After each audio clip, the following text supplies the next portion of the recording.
Bonjour et bienvenue pour cette nouvelle vidéo et comme vous pouvez le voir je fais un carré auquel je rattache 4 doigts et un pouce opposable. Le problème, déjà, là je vois qu'il y a un problème. Mes doigts sont alignés, je veux dire parfaitement alignés, tandis que en réalité ils ne sont pas parfaitement alignés. Ici il y a une courbe, donc je recommence. Je fais ma courbe, très bien. Je fais mes doigts, très bien aussi. Je fais mon pouce opposable, ok. Un autre problème, c'est que là, mes doigts, je ne sais pas vraiment où ils partent. Et qui restent rigides en fait, même s'ils sont bien placés. Donc on va partir sur vraiment une forme très très courbe. Vraiment une forme de gant. Et qui dit gant, voilà, évidemment dit courbe. Et qui dit courbe en dessin dit le début des problèmes. Parce que les courbes, c'est vraiment ce qu'il y a de plus dur à faire. C'est plus dur que des lignes droites. C'est pour ça d'ailleurs que quand on commence à dessiner, on commence très souvent à faire des lignes droites. Voilà, ça nous oblige à nous discipliner. Eh bien, les courbes, c'est pareil. Je veux dire, il faut être discipliné avec les courbes. Ne pas faire n'importe quoi, être précis et faire de jolies formes, j'ai envie de dire. Donc, pour ça, il y a un exercice très simple. C'est que vous survolez votre papier comme ça, en essayant de faire une ellipse. Et quand vous êtes sûr du coup, vous, voilà, vous la faites. Puis vous en faites une autre, puis une autre. Voilà, comme ça, comme ça, comme ça. Et voilà, et ça demande de l'exercice. Mais on n'en parlera pas dans cette vidéo. Donc voilà, on reprend ça et on fait cette courbe-là. Donc comme vous avez pu le constater, qui monte et qui descend. Et de là, je vais pouvoir faire mes doigts. Et ce qui est difficile avec les mains, c'est qu'il faut toujours être conscient que les doigts prennent une place bien particulière, qu'ils ne sont pas tous collés, qu'ils ont vraiment de l'espace entre eux. Et donc, voilà, il faut être prudent avec ça. Il faut vraiment prendre son temps pour faire les mains, pour faire les doigts. Voilà.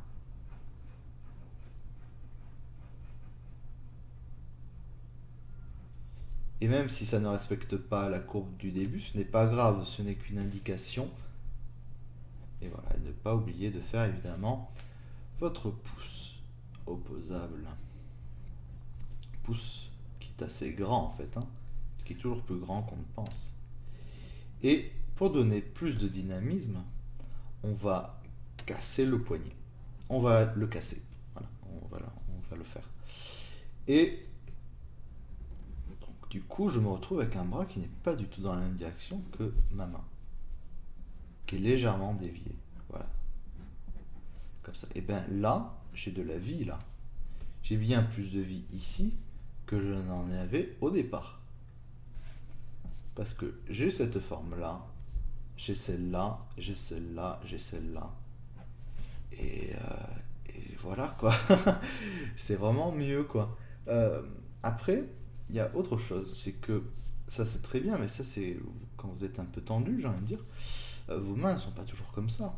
Quand vous êtes, voilà, quand vous êtes debout, les bras le long du corps, et ben vos mains, elles sont pas du tout comme ça, elles sont relâchées. Là, on va avoir des formes qui ressemblent un peu à ça.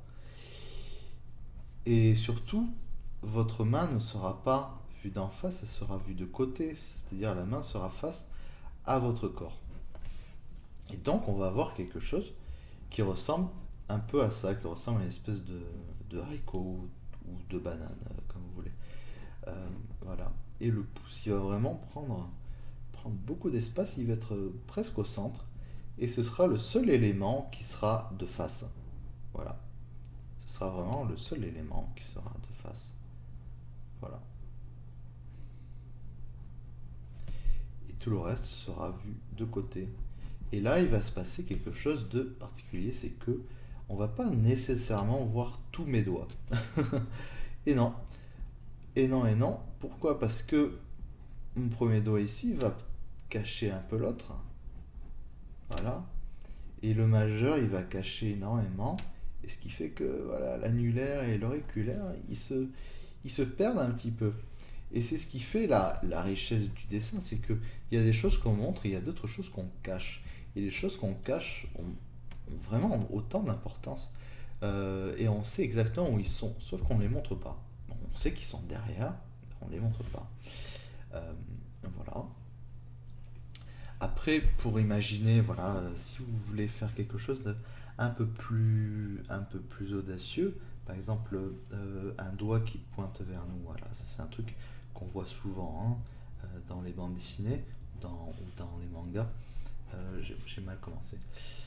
Imaginez vraiment la base, quoi. Ne commencez pas par le doigt en particulier. Imaginez plutôt, voilà, le pouce, voilà, qui s'en va comme ça. Tac. Donc voilà, on va avoir un pouce qui ressemble à ça. Puis la paume de la main, voilà, avec ce petit creux, avec ce triangle là. Ensuite, imaginez les doigts qui se replient. Voilà, on va voir quelque chose qui ressemble à ça.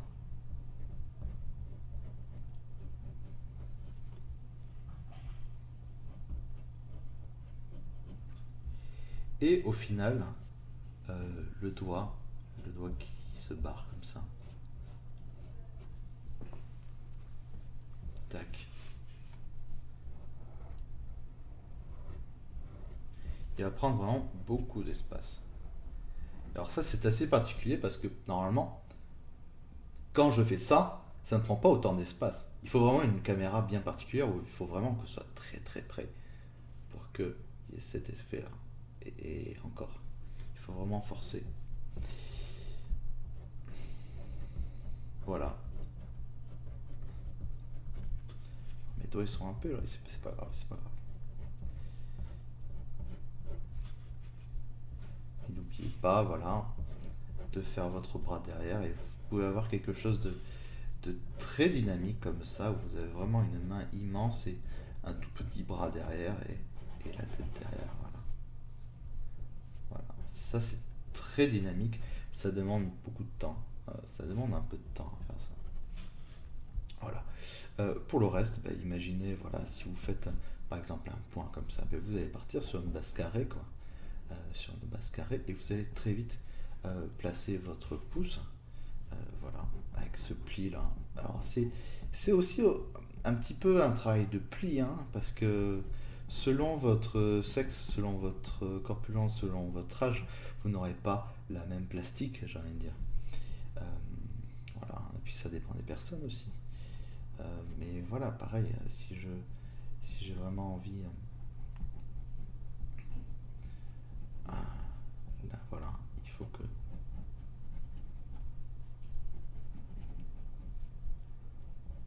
ça se passe comme ça. Imaginez tout le temps que votre poing, que votre main tourne, quoi.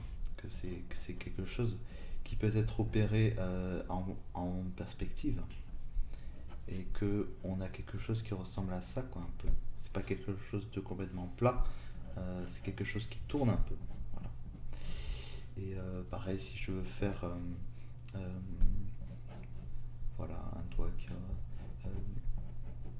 quelque chose qui ressemble à ça. Voilà, je fais ça. Directement, je n'ai pas besoin de faire les autres doigts pour comprendre ce qui se passe. Voilà, je n'ai qu'à tracer ensuite. Voilà, bah, écoutez, j'ai pas vraiment beaucoup d'autres choses à vous dire par rapport aux mains, parce que vous les avez à disposition, j'ai envie de dire, donc vous n'avez aucune excuse. Euh, le tout, c'est un travail d'observation, il n'y a pas vraiment de formule magique. Là, je vous donne que des indices en fait. Voilà. Écoutez, voilà, c'est vraiment. Si j'ai vraiment envie de faire une belle main, il faut vraiment prendre le temps. Voilà. Il faut vraiment. Euh, puis se dire qu'il y a des articulations. Ne pas trop forcer sur ça, là, ne pas trop forcer sur les articulations, vraiment laisser de l'espace. Sinon, ça fait des boudins et bon, c'est pas génial. Voilà, pensez à ce creux-là, Penser à l'espace que prend vraiment la paume de la main avec cette forme-là. Je ne sais pas, il y a tellement de termes dont je me souviens même pas. Et voilà, et après, voilà, c'est une question d'habitude. Voilà, de pratique, hein. Moi, je peux vous dire que même aujourd'hui, je galère à chaque fois à faire les mains. Je mets autant de temps à faire les mains qu'à faire un visage qu'à faire le reste du corps, j'ai envie de dire. Parce que voilà, c'est un moyen d'expression corporelle très important, si ce n'est le plus important, avec l'expression du visage. Euh, voilà. Voilà, et là, j'ai fait quelque chose. Ah, c'est pas trop mal, c'est pas trop mal. Pas trop mal. Le fait de retourner l'auriculaire comme ça donne du mouvement, c'est pas mal. Attention toutefois, voilà, à respecter cette courbe-là. Voilà. Eh bien écoutez, Jean, je vous souhaite une bonne journée. N'hésitez pas à regarder mes autres vidéos YouTube et éventuellement regarder ma page Facebook. Et aussi j'ai un projet de webcam euh, pour les gens qui ne seraient pas sur Toulouse. Et parce que je reçois parfois des appels de personnes voilà, qui ne peuvent pas, euh, qui auraient aimé prendre des cours avec moi, mais qui ne sont pas là, qui sont ailleurs, qui sont à Montpellier, qui sont à Paris. Et voilà, donc je me dis qu'avec Internet et Skype, on peut faire des miracles. Voilà.